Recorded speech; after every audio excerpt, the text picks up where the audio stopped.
নমস্কার বন্ধুরা, world news বাংলায় আপনাদের সবাইকে স্বাগত। চলে আসি সংবাদ শিরোনামে। আরও 47টি চীনা অ্যাপ নিষিদ্ধ করার পথে ভারত সরকার। সীমান্ত অস্থিরতার মাঝেই ফ্রান্স থেকে ভারতের উদ্দেশ্যে রওনা দিল রাফাল।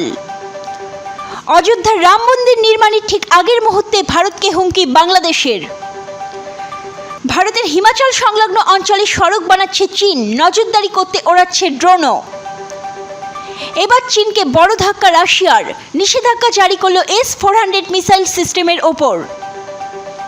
পাক সরকারকে হাতের পুতুল বানাতে চাইছেন জিনপিং। ঈদে বাংলাদেশে জঙ্গি হামলার আশঙ্কা। ভয়াবহ সংঘর্ষ সুদানে, মৃত কমপক্ষে 60, আহত বহু। চলে আসি বিস্তারিত খবরে। নতুন করে আরও 47টি চীনা অ্যাপ নিষিদ্ধ করার পথে ভারত সরকার। ভারত সরকারের তরফে নতুন করে আরও 47টি চীনা অ্যাপের উপর আনা হলো নিষেধাজ্ঞা। প্রসঙ্গত, জুনের শেষের দিকে কেন্দ্রের তরফে জাতীয় স্বার্থ সুরক্ষার জন্য জনপ্রিয় অ্যাপ টিকটক সহ আরও 58টি অ্যাপ নিষিদ্ধ করা হয়েছিল। আর এবার নতুন করে প্রায় 50টি অ্যাপ নিষিদ্ধ করা হয়েছে বলে খবর। তবে এখনও আনুষ্ঠানিক ঘোষণা করা হয়নি। জানা গিয়েছে খুব শীঘ্রই এই ঘোষণা করা হবে। গালওয়ানে ভারত চীন সেনার যুদ্ধের পর চীনা পণ্য বয়কটের ডাক দেয় ভারত। আর এরপর থেকেই এর প্রথম পদক্ষেপ হিসাবে টিকটক, শেয়ারিট, ইউসি ব্রাউজার, হেলোর মতো একাধিক চীনা অ্যাপের উপর নিষেধাজ্ঞা জারি করা হয়েছিল। ইনফরমেশন টেকনোলজি অ্যাক্ট মোতাবেক 69-এর এ ধারা অনুসারে এই নিষেধাজ্ঞা জারি করা হয়েছিল। তবে শুধু এগুলিই নয়, জানা গিয়েছে আরও 250টি অ্যাপের তালিকা তৈরি করেছে সরকার। জানা গিয়েছে ওই অ্যাপগুলির উপর নজর রাখা হবে, দেখা হবে এগুলিতে জাতীয় সুরক্ষা কোনোভাবে লঙ্ঘিত হচ্ছে কিনা। সূত্রের খবর, পাবজি সহ কয়েকটি জনপ্রিয় গেমিং অ্যাপও এই নয়া তালিকার অন্তর্ভুক্ত হতে পারে। সীমান্ত অস্থিরতার মাঝেই ফ্রান্স থেকে ভারতের উদ্দেশ্যে রওনা দিল রাফাল। আজই ফ্রান্স থেকে ভারতের উদ্দেশ্যে রওনা দিচ্ছে 5টি রাফাল যুদ্ধবিমান।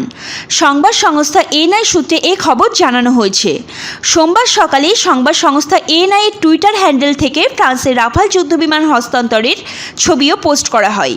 ওই পোস্টে জানানো হয়েছে, ভারতীয় পাইলটরাই যুদ্ধবিমানগুলিকে উড়িয়ে আনবেন। আগামী বুধবার ভারতে এসে পৌঁছবে অত্যাধুনিক যুদ্ধবিমানগুলি। ভারতীয় বায়ুসেনা সূত্রে জানা গিয়েছে, হরিয়ানার আম্বালা বায়ুসেনা ঘাঁটিতে গোল্ডেন অ্যারো 17 নম্বর স্কোয়াড্রনের অন্তর্ভুক্ত করা হবে 5টি রাফাল। সব প্রস্তুতি ঠিক থাকলে 7 দিনের মধ্যেই রাফাল পাঠিয়ে দেওয়া হবে পূর্ব লাদাখে। রাফাল যুদ্ধবিমান ওড়ানোর জন্য ফ্রান্স থেকে বিশেষ প্রশিক্ষণ দেওয়া হয়েছে দেশের 12 জন পাইলটকে। Airbus 330 multirole tanker transport aircraft উড়িয়ে কিভাবে মাঝ আকাশে জ্বালানি ভরতে হবে সেই প্রশিক্ষণ নিয়েছেন পাইলটরা। রাফাল যুদ্ধবিমান ওড়ানোর পদ্ধতি ও মাঝ আকাশে জ্বালানি ভরার প্রক্রিয়া জানতে আরও 36 জন বায়ুসেনার পাইলটের নাম নথিভুক্ত করা হয়েছে। তারাও ফ্রান্সে গিয়ে প্রশিক্ষণ নেবেন। বায়ুসেনা সূত্রে জানা গিয়েছে, এদিন ভারতে আসার আগে পাইলটরা সাময়িক বিরতি নেবেন সংযুক্ত আরব আমিরশাহীর আবুধাবির আল ধাবরা বিমান ঘাঁটিতে। মাঝ আকাশে দুবার জ্বালানি ভরা হবে ফাইটার জেটগুলিতে। ওই যুদ্ধবিমানগুলিতে সঙ্গে দূরপাল্লার ক্ষেপণাস্ত্র ছোড়ার প্রযুক্তিও যুক্ত করেছে দাসো অ্যাভিয়েশন, যা 200 কিলোমিটারের মধ্যে থাকা শত্রুপক্ষের যে কোনো ঘাঁটি গুড়িয়ে দিতে সিদ্ধহস্ত। ভারত চীন সীমান্তে উত্তেজনার পরিস্থিতিতে ভারতীয় বায়ুসেনার রাফাল যুদ্ধবিমানের অন্তর্ভুক্তি দেশের প্রতিরক্ষা মন্ত্রকের কাছে এক গুরুত্বপূর্ণ অধ্যায়। কারণ 15 জুন লাদাখের গালওয়ান উপত্যকায় ভারত চীন সেনাবাহিনীর সংঘর্ষের ঘটনায় উভয় পক্ষের জওয়ানদের মৃত্যুর পর থেকেই যুদ্ধের বাতাবরণ তৈরি হয়েছে সীমান্তবর্তী এলাকায়। সেনা পর্যায়ের বৈঠকে কয়েকটি জায়গা থেকে পিপল লিবারেশন আর্মির পদক্ষেপ সরলেও পরিস্থিতি পুরোপুরি ভারতের নিয়ন্ত্রণে আসেনি। তাই ভারত এখন মন দিয়েছে সীমান্তে সামরিক শক্তি বৃদ্ধির ওপর। সেই উপলক্ষেই ফ্রান্স থেকে দ্রুত উড়িয়ে আনা হচ্ছে রাফাল যুদ্ধবিমান। অযোধ্যার রাম মন্দির নির্মাণের ঠিক আগের মুহূর্তে ভারতকে হুমকি বাংলাদেশের। অযোধ্যায় রাম মন্দির নির্মাণে তোড়জোড় শুরু হয়ে গেছে। সব কিছু ঠিক থাকলে আগামী 5ই আগস্ট অযোধ্যার রাম মন্দিরের ভিত্তিপ্রস্তর স্থাপন করতে পারেন প্রধানমন্ত্রী নরেন্দ্র মোদী। এহেন সময়ে রীতিমতো ক্ষোভ প্রকাশ করল বাংলাদেশ। বাংলাদেশের বিদেশমন্ত্রী একে আব্দুল মোমিন রীতিমতো হুঁশিয়ারি দিয়ে জানালেন, ভারতের এমন কিছু পদক্ষেপ করা উচিত নয় যা প্রতিবেশী রাষ্ট্রের সঙ্গে ঐতিহাসিক সম্পর্কে আঘাত করতে পারে।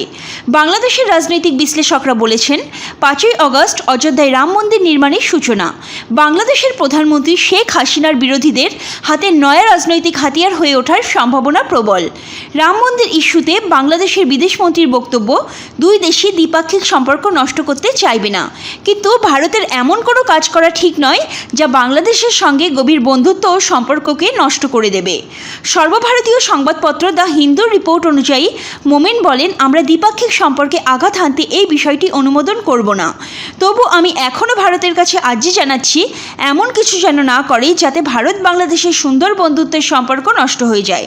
দুপক্ষেরই উচিত কোনো রকম বিবাদ বা বিতর্ক হয় এমন কোনো কাজ থেকে বিরত থাকা। ভারতের হিমাচল সংলগ্ন অঞ্চলে সড়ক বানাচ্ছে চীন, নজরদারি করতে ওড়াচ্ছে ড্রোনও। কোনোভাবেই চীনকে দমন করা যাচ্ছে না। ভারতের সীমান্ত অঞ্চলে বিরোধের পরবর্তীতে সিদ্ধান্ত হয়েছিল দুই দেশই সীমান্ত অঞ্চল থেকে সেনা সরিয়ে আনবে। ভারত কথা রাখলেও কথা রাখছে না চীন, ক্রমশই ভারতের বিরুদ্ধে নানা রকম ফন্দিফিকির চালিয়ে যাচ্ছে।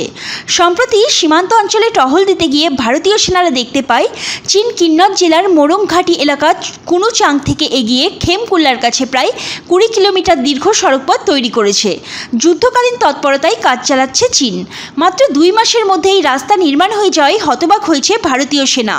টহলরত বাহিনীরা জানিয়েছে, রাত হলেই বিস্ফোরণ ঘটিয়ে রাস্তা নির্মাণের কাজ শুরু করে চীন। সেই সঙ্গে সীমান্ত এলাকায় নজরদারি রাখতে, বিশেষত কাজের সময় ভারতের উপর নজর রাখতে ড্রোনেরও ব্যবহার করে। সীমান্তরক্ষী বাহিনীর সদস্যের থেকে জানা গিয়েছে, গত বছর অক্টোবরে চীনের সড়কপথ ছিল তিব্বতের ভারতের অংশে থাকা শেষ গ্রাম তাঙ্গ পর্যন্ত, কিন্তু বরফ সরে যাওয়াতে আরও 20 কিলোমিটার সড়কপথ বানিয়ে নিয়েছে চীন।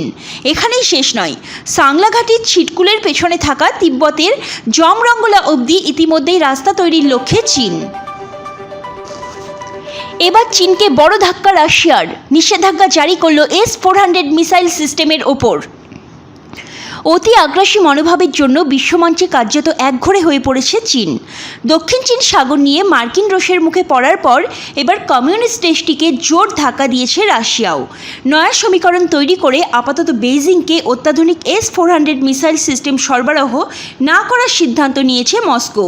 তাৎপর্যপূর্ণভাবে দেশের বায়ুসীমা সুরক্ষিত রাখতে রুশ নির্মিত S-400 মিসাইল সিস্টেম ভারতও কিনেছে। ফলে বিশ্লেষকদের মতে পূর্ব লাদাখে চীনা আগ্রাসনের জবাবে বন্ধু ভারতকে আশ্বস্ত করতেই এই পদক্ষেপ করেছে রাশিয়া। একই অভিযোগ তুলেছে চীনও।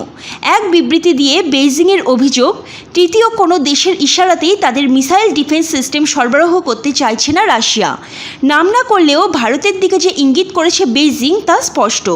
তবে প্রতিরক্ষা বিশেষজ্ঞদের মতে সম্প্রতি চরবৃত্তির অভিযোগে মস্কো বেইজিংয়ের সম্পর্কে ফাটল ধরেছে।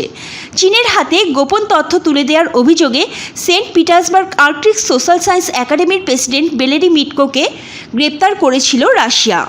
তবে বর্তমান পরিস্থিতিতে ভারতকে সময় মতো এই মিসাইল ডিফেন্স সিস্টেম সরবরাহ করলেও চীনের ক্ষেত্রে উল্টো পথে হাঁটছে মস্কো। উল্লেখ্য, 5টি অত্যাধুনিক S-400 ক্ষেপণাস্ত্র প্রতিরোধী ব্যবস্থা ক্রয় করতে 2018 সালের অক্টোবরে মস্কোর সঙ্গে 543 কোটি মার্কিন ডলারের চুক্তি করেছিল দিল্লি।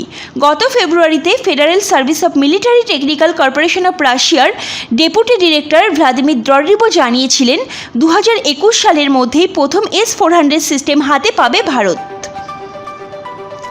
পাক সরকারকে হাতের পুতুল বানাতে চাইছেন জিনপিং।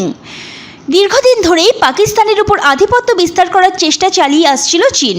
এবার সেই পথে কিছুটা হলেও সফল হয়েছেন জিনপিং।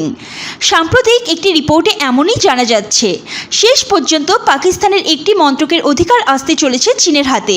2016 থেকে CPEC প্রজেক্টের মাধ্যমে পাকিস্তানের নির্মাণ ও পাওয়ার জেনারেশন সংক্রান্ত প্রজেক্ট নিজের হাতে নিতে চাইছিলেন জিনপিং, কিন্তু নওয়াজ শরীফ সরকার এমন প্রস্তাব খারিজ করে দেয়।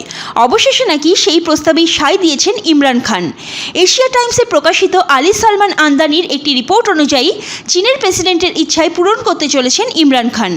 পাকিস্তানের প্ল্যানিং মিনিস্ট্রি খুবই গুরুত্বপূর্ণ বলে উল্লেখ করা হয়েছে ওই রিপোর্টে, যেখানে চীন থাবা বসাতে চাইছে। এমনকি পাকিস্তানের ওই মন্ত্রকের গোপন তথ্য চীনের হাতে চলে গিয়েছে বলে সূত্রের খবর। রিপোর্টে আরও বলা হয়েছে, জিনপিং চান না যে বেল্ট অ্যান্ড রোড ইনিশিয়েটিভ কোথাও বাধা পায়, কারণ চীন চাইছে এই প্রজেক্টের মাধ্যমে বিশ্বের একাধিক দেশে 2050 সালের মধ্যে আধিপত্য বিস্তার করবে তারা। ঈদে বাংলাদেশে জঙ্গি হামলার আশঙ্কা।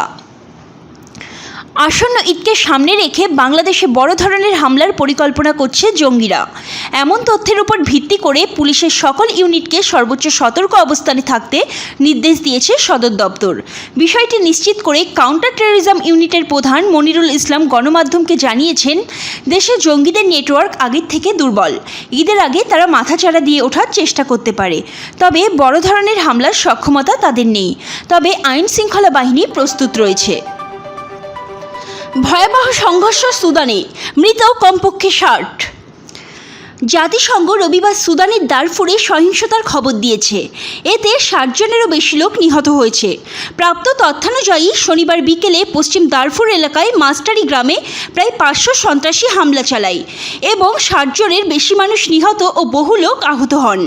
সুদানের প্রধানমন্ত্রী আবদাল্লাহ হামদোক বলেছেন যে সরকার সেখানকার লোকেদের সুরক্ষার জন্য সেখানে সুরক্ষা বাহিনী পাঠাবে। সুদানের মানবাধিকার বিষয়ক সমন্বয়ের জন্য জাতিসংঘের অফিস জানিয়েছে যে শনিবার 500 জঙ্গি পশ্চিম দারফুর প্রদেশের রাজধানী থেকে 48 কিলোমিটার দক্ষিণে মাস্টারি গ্রামে হামলা চালায়। এই সহিংস ঘটনায় অনেক বাড়িঘর পুড়ে যায় এবং বাজারের দোকানপাট লুট করা হয়।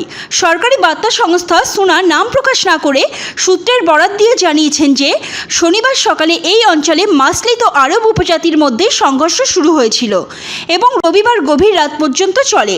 স্থানীয় কর্তৃপক্ষ সংঘর্ষ বন্ধে সামরিক বাহিনী গঠনের আহ্বান জানিয়েছে। তাহলে আজ এই পর্যন্ত। ভালো থাকবেন, সুস্থ থাকবেন। ধন্যবাদ।